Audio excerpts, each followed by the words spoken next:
আব্দুর রহমান আউফ বলছেন যে আল্লাহর নবী বলেছেন, ইন্নাল মারআতা ইযা সাল্লাত খামসাহা, নিশ্চয় মহিলারা যখন 5 ওয়াক্ত সালাত আদায় করে,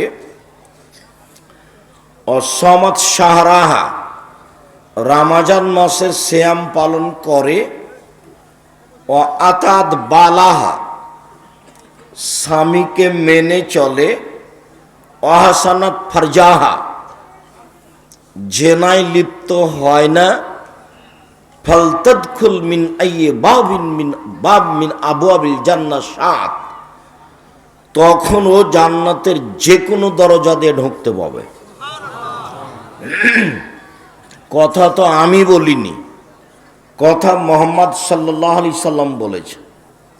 1, 5 ওয়াক্ত সালাত, 2, রমজান মাসের সিয়াম, 3, স্বামীকে মেনে চলা, তিতা লাগলেও মানতে হবে, মিঠা লাগলেও মানতে হবে। আপনি বলছেন যে আমার স্বামীর মুখ খুব খারাপ, সেই জন্য তাকে মানতে, তার সাথে বসতে উঠতে ভালো লাগে না, সপ্তাহ যায় মাস যায় তার সাথে কথা বলেন না, খাওয়ার পানি বলেন মেয়েকে তোর বাপকে খাওয়ার দিয়াই, বৌমাকে বলেন তোমার শ্বশুরকে পানি দিয়ে আসো, আর আপনি কোনো সময় পানি নিয়ে গেলেও থকস করে এভাবে দিয়ে হেঁটে চলে যান। তো এইটা তো হবে না। আপনি সংসার খোলা করে নেন, আপনার পূর্ণ অধিকার আছে, কাজী সাহেবের কাছে গিয়ে আপনি খোলা তালাক করে নেন, আর এক জায়গায় বিবাহ বসেন, কোনো সমস্যা নেই, পূর্ণ অধিকার আছে। স্বামী যেমন তালাক দিতে পারে, আপনিও তেমন খোলা তালাক নিতে পারেন।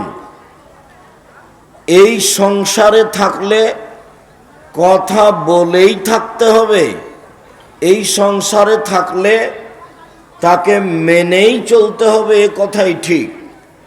নারীরা যখন 4টা কাজ করে, 1, 5 ওয়াক্ত সালাত, 2, রমজান মাসের রোজা, 3, স্বামীকে মেনে চলা, 4, জেনায় লিপ্ত না হওয়া, তখন তার জন্য সব দরজা খোলা।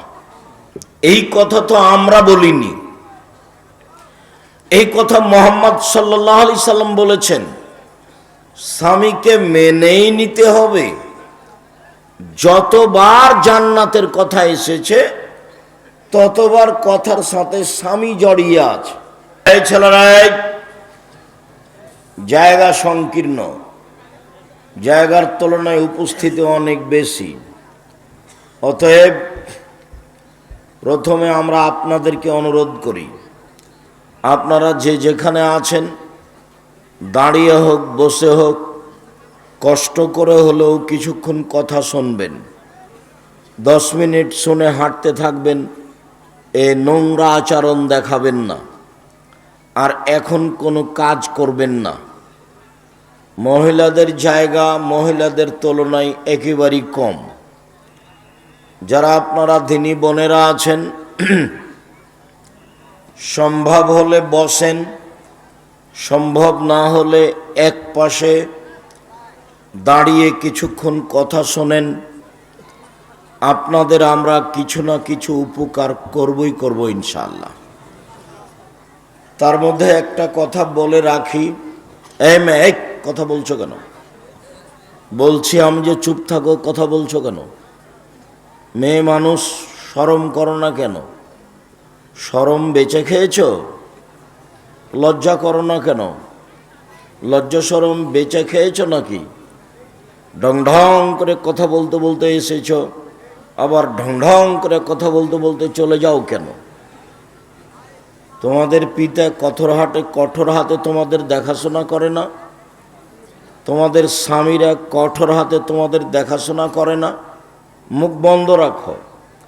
কাউকে কিছু বলতে হলে হাতের ইশারায় বলবা, একবারে টোটালি মুখ বন্ধ রাখো। দেখো